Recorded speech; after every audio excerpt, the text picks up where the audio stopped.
watermelon. You want to plant about 5 seeds in a hill,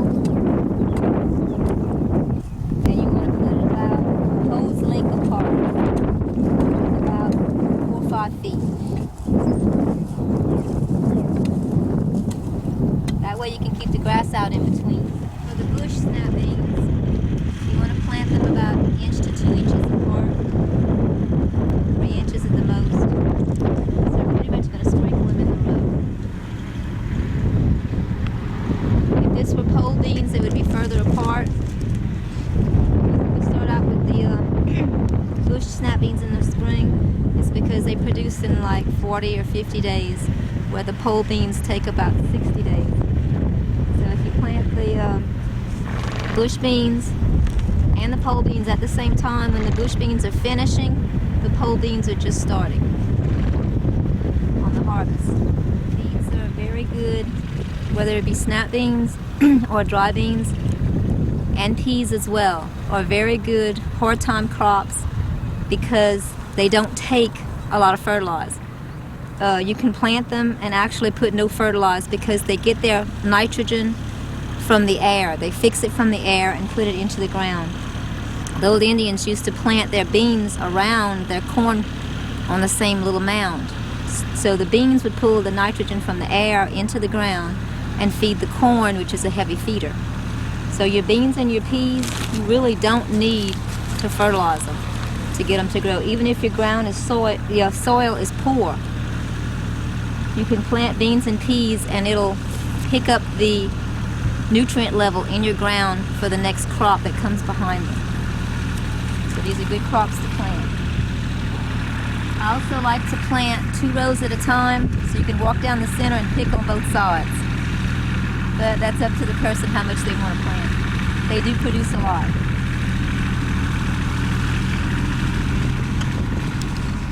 We could cover it with the tractor, but I'd rather do it by hand, because if you cover the seeds too deep, they won't come through the dirt. So I'd rather watch what I'm doing and do it by hand and cover them just enough, maybe like 1 inch of dirt, no more than 2 inches.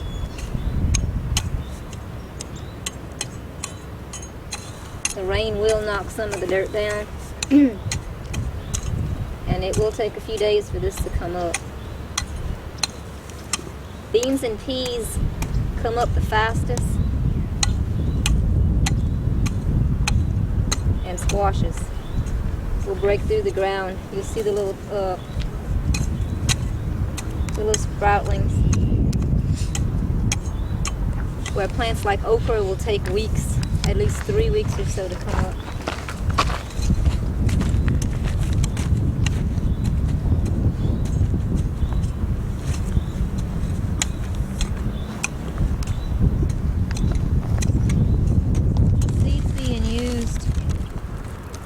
Are all heirloom. They're non-hybrid. These okra seeds, they call them cowhorn or longhorn. They've been used in Louisiana for centuries, I guess. It's a very old variety.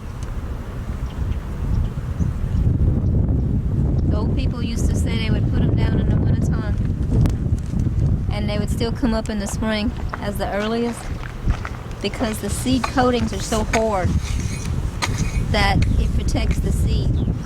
As long as it's not buried too deep, they will come up when the ground gets warm enough.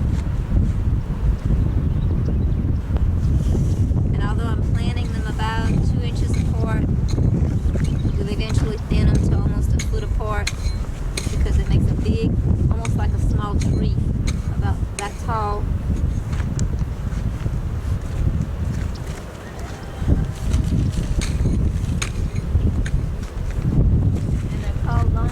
Because the okra will get sometimes 12 to 15 inches long and still be tender. These are little markers, and you'll appreciate if you do this. Either a stick with a little flag on the top saying what you planted on that row, or come out here with a tablet and mark the number of your rows and mark what you put down because in about 3 weeks you'll come out here and want to plant something else and not remember which row was planted already, and plant over and lose your seeds that you previously put down.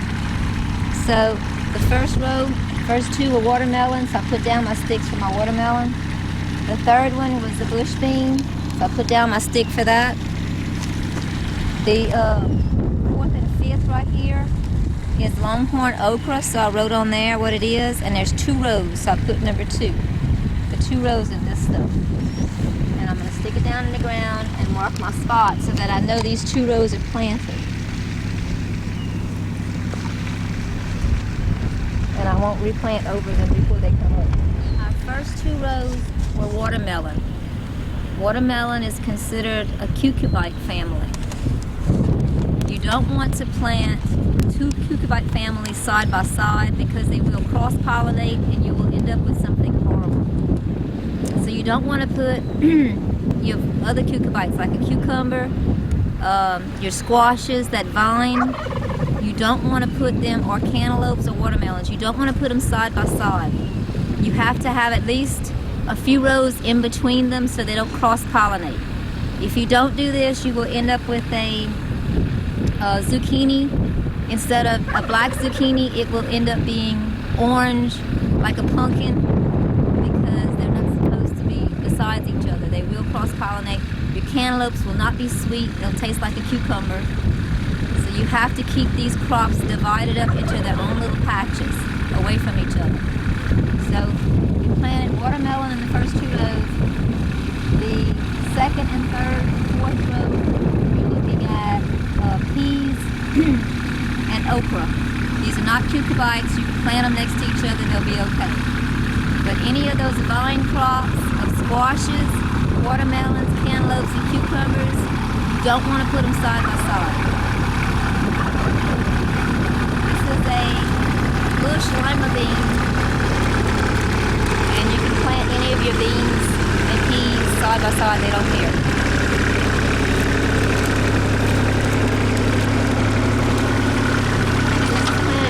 Like the snap beans. Be the one with the cucumbers on it. We have our watermelons way over there. You have beans and peas and okra in between. And way over here we're going to start with our cucumbers to keep them divided up. So that will be a cucumber row. And we'll fence it. And since I don't need a 200-foot row of cucumbers, we'll divide up the cucumbers with pole snap beans, all on the same fence. So we'll have cucumbers at first, and then the beans.